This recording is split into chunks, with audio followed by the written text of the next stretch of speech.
Good morning. কেমন আছেন সবাই? আশা করি সবাই খুব ভালো আছেন। আমিও খুব ভালো আছি।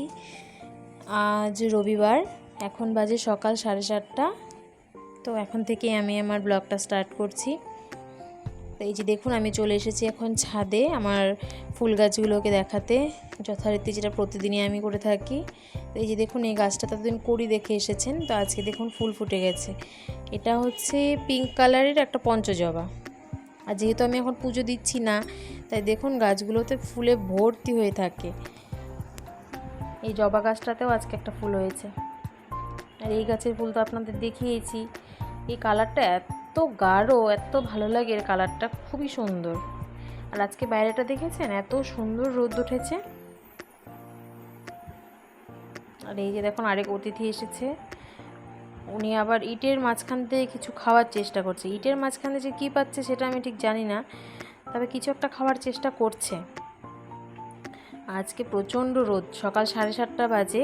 আর দেখুন আকাশের অবস্থা, আকাশে এক ফোঁটাও মেঘ নেই, আর প্রচণ্ড রোদের তাপ। খুবই গরম আজকে, খুবই গরম। তা আমরা তো উঠেই গেছি। এই যে দেখুন, উনি এখনও ওঠেননি ঘুম থেকে, মাঝখানে উঠে গেছিলো, বকাটকা দিয়ে আবার শুয়ে দিয়েছি, তো এই জন্য আরেকটু ঘুমিয়ে নিচ্ছে। এটা হচ্ছে একটা ঠাকুরের প্রসাদ, কি ঠাকুরের প্রসাদ আমি ভুলে গেছি। তো আমার দিদিভাই এসেছিলো কালকে, আমার ননাস আর জামাইবাবু, তো ওরাই নিয়ে এসেছে। বর যাবে মর্নিং ডিউটিতে, তাই ওকে আমি একটু আম, দুধ, মুড়ি, কলা এসব দিয়ে দেবো খেতে। তো ওই জন্য আমি দুধটা গরম করে নিচ্ছি। আর এই যে দেখুন, মুড়ি ঘরে ছিল না, আজকে সকালেই ওই পাশের দোকান থেকে নিয়ে এসেছে। আমার কিন্তু মুড়ির ড্রাম আছে, বড় ড্রাম আছে, কিন্তু ওখানে আমি না মুড়ি রাখতে পারি না। যেদিন থেকে এনেছে সেদিন থেকেই মুখটা, মানে ড্রামের মুখটা একটু ডিস্টার্ব দিচ্ছিল, সেরকমভাবে লাগছিল না, একটু ফাঁকা ফাঁকা হয়ে থাকে। তাও কিছুদিন মুড়ি রেখেছি, অল্প অল্প করে আনতে তো রেখেছি। তো একবার হয়েছে কি, 2 কেজি মুড়ি নিয়ে এসেছে, তো রেখেছি। তো আমিও গেছিলাম আমার বাড়িতে, তো এসে দেখি যা মুড়ি ছিল সব মুড়ি একদম ড্যাম হয়ে গেছে। তারপর থেকে ওই ড্রামটাতে আর মুড়ি রাখছি না। তো এই জন্য এই ছোটো এই কৌটোটাতেই রাখা হচ্ছে মুড়ি। যখন শেষ হয় তখন নিয়ে আসে, পাশেই দোকান আছে, তো অসুবিধা হয় না।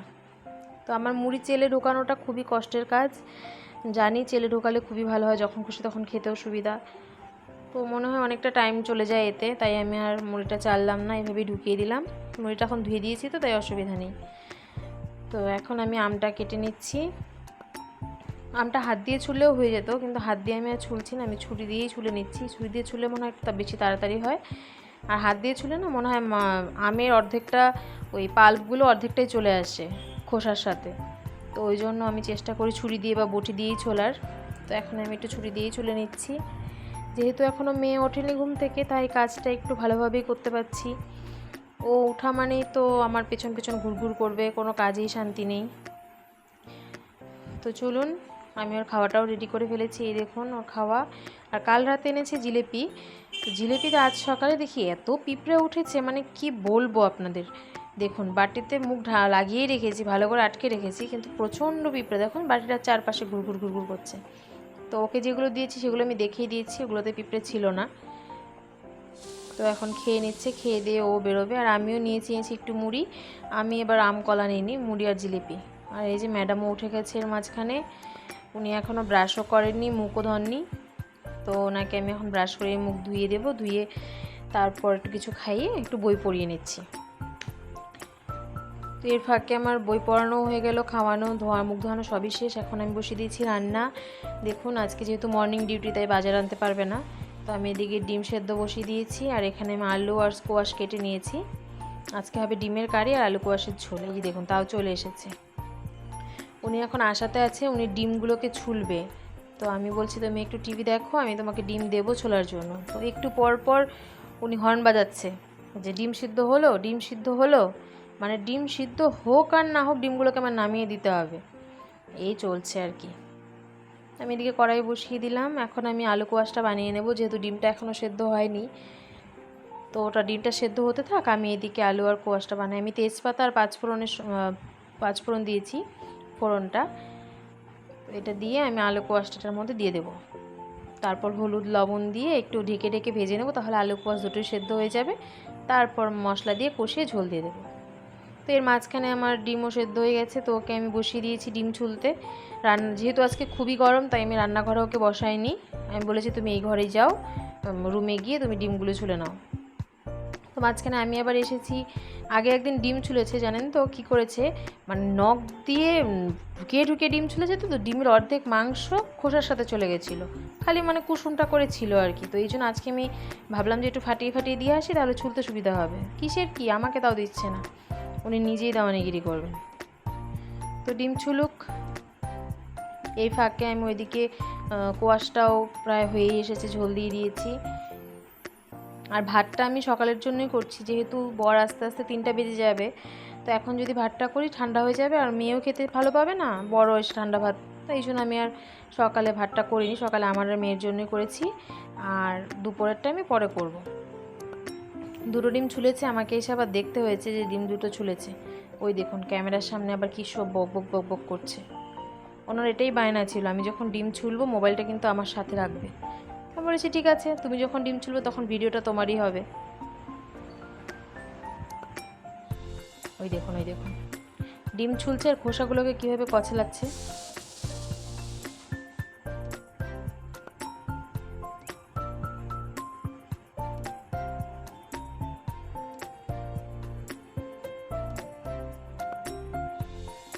মাঝখানে আমি 2বার ডাক দিয়েছি, বাবান হলো, কোনো আওয়াজ পাইনি। তারপর আমি নিজেই গেছি, দেখুন নিজে গিয়ে দেখি এই কাণ্ড করছে। ডিম ছোলা হয়ে গেছে অনেকক্ষণ আগেই, তারপর উনি সবগুলো খোসাকে গুঁড়ো গুঁড়ো করছে 2 হাতে কচলে কচলে, দেখেছেন? এই দেখুন একটা খোসাও গোটা নেই। তারপর আবার ডিম ছোলার বকশিস হিসেবে একটা গোটা ডিম চাই। তাই আমি বললাম যে আমি বানিয়ে নিই, তারপর তোমাকে দিচ্ছি। না, আমি এক্ষুনি খাবো মোবাইল দেখে দেখে। তো এর মাঝখানে ঘটে গেছে আরেকটা দুর্ঘটনা। এই দেখুন আমি ওর জন্য জুস বানাচ্ছিলাম, তো আবার আমার রান্নাঘরে যে টুলটা দেখেছেন সেটাতে দাঁড়িয়ে সেলফের উপর একটা চামচ দিয়ে ওই মালটার খোসাগুলোকে ফুটো করছিল। হঠাৎ করে ওটা টুলটা স্লিপ কেটে ও মানে যে থুতনিটা আর কি পুরো লেগে গেছে, সেলফের উপরে লেগে গিয়ে দাঁত দিয়ে জিভের 3টা জায়গায় কেটে গেছে। প্রচণ্ড রক্ত বের হয়েছে। আমি তো ভাবতে পারছিলাম না যে কী করব। আমি তো ভাবছি দাঁতটা হয়তো ভেঙেই গেছে বা নিচটা হয়তো ফেটে গেছে। তারপর দেখছি যে না, কিছু হয়নি। তারপর আমি একটু বরফ লাগিয়ে দিয়েছি, একটু আর্নিকা খাইয়ে দিয়েছি। দেখুন এখন স্নান করে একটু বসেছি ড্রয়িং করতে। একটু পরপর বলছে আমার ঠোঁটে ব্যথা করছে। বাচ্চাদের কিছু হলে সেরকম কিন্তু মনে হয় না বাচ্চাদের। দেখুন দিব্যি খেলছে, নাচছে, গান করছে, কি করছে না করছে, কিন্তু আমরা বড়রাই একটু কিছু হলে ঘাবড়ে যাই। দেখুন কত সুন্দর নাচছে, টিভিতে গান চালিয়ে দিয়েছি। বায়নার শেষ নেই তার, এখন এটা দাও, একটু পরে ওটা দাও, আমার সঙ্গে একটু খেলো, আমি একটু সাইকেল চালাবো। কখন এই দেখুন এখন আমাকে হলো ভূত সাজতে হবে, আমার চুলগুলোকে সামনে এনে ভূত সেজে ওকে ভয় দেখাতে হবে। আবার উনি ভয়ও পেয়ে যান, সামনেও আসতে চান না। তো ভাবলাম যে একটু খেলেই নেই ওর সঙ্গে, কত আর টিভি দেখবে। খেলাধুলা করলাম, এখন উনি বাহুবলী হয়ে যাবেন। সাইকেলটা 2 হাতে তুলে বাহুবলী, আমাকে বলছে দেখো আমি বাহুবলী হয়ে গেছি।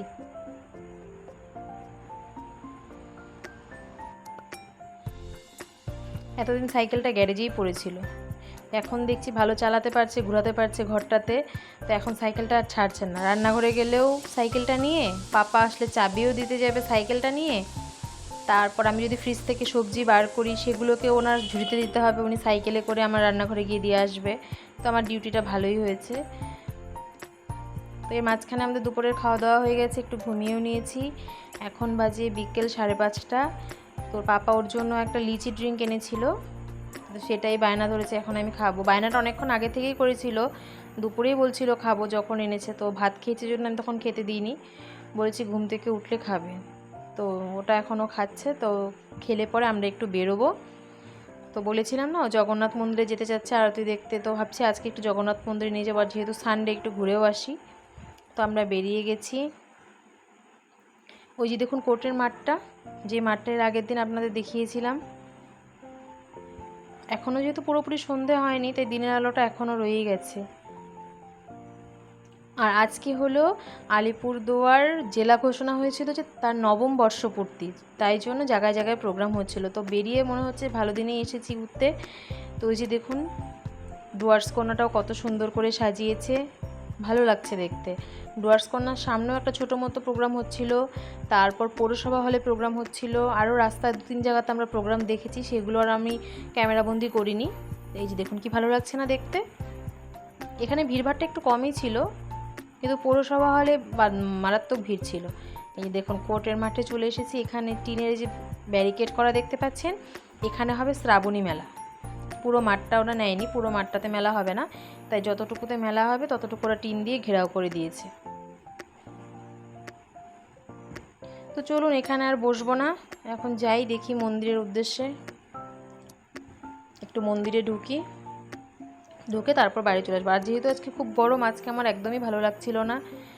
আর এই যে আমরা এখন এসেছি একটু মোমো খেতে। আমি যদি কলেজ হল্টে বা মার্কেটের দিকে আসি, আমি এখানের মোমো খেয়ে তারপরই বাড়ি যাবো। এখানের মোমো আমি কোনোভাবেই মিস করি না, এত ভালো বানায় ভাইটা মোমো, খুবই ভালো বানায়। আর আমার মেয়েও খুব ভালোবাসে এই মোমোটা খেতে। তো আমরা মোমো নিয়ে নিলাম, আমি মেয়েকে খাইয়ে দিচ্ছি। খুব গরম, একদিকে তো গরম লাগছেই, অন্যদিকে মোমোটাও গরম, মানে কি বলবো, সব দিকেই গরম।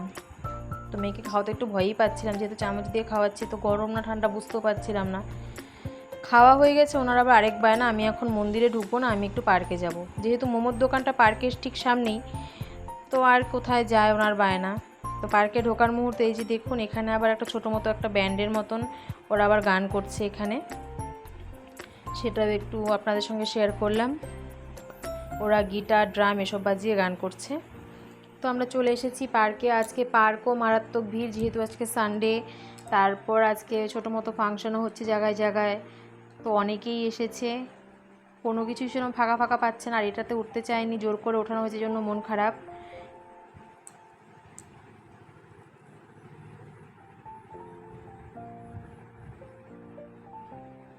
দেখেছেন কত ভিড়, আজকে অনেক ভিড় পার্কটা। সানডে করে সবাই চায় একটু আউটিংয়ে যেতে, সবাই চায় যে সারা সপ্তাহ তো আর বাচ্চাদের নিয়ে বেরোনো হয় না, সানডেটাই সময় বেরোনোর জন্য, তাই জন্য সানডে করে এলে একটু পার্কটা ভিড়ই হয়। আর এখানে দেখুন, এখানে বোটিং করছে। আমার মেয়েও চেয়েছিল উঠতে, কিন্তু ও যেহেতু ছোটো তাই আমি আর দিইনি। এখানে জলটা একবারে খুব কম নেই, ওর পরিমাণে জল ভালোই আছে, তো ওই জন্য আর এখানে ওঠালাম না। ও দোলনায় চড়লো, এটাতে উঠতে চেয়েছিল, এটাতে আমি দিইনি, যেহেতু এটা খুব স্পিডে ঘোরে, তো কখন পড়ে যাবে, পড়ে গিয়ে আরও একটা দুর্ঘটনা হবে, এই জন্য দিইনি। ও উঠেছে, তারপর উঠেছিল গাড়িতে। তো যাই হোক, আজকের ভিডিওটা এখানেই শেষ করছি। ভালো লাগলে অবশ্যই লাইক, শেয়ার আর সাবস্ক্রাইব করে দেবেন। এখন আমরা পার্ক থেকে বেরিয়ে যাচ্ছি। ঠিক আছে, গুড নাইট, সবাই ভালো থাকবেন, সুস্থ থাকবেন।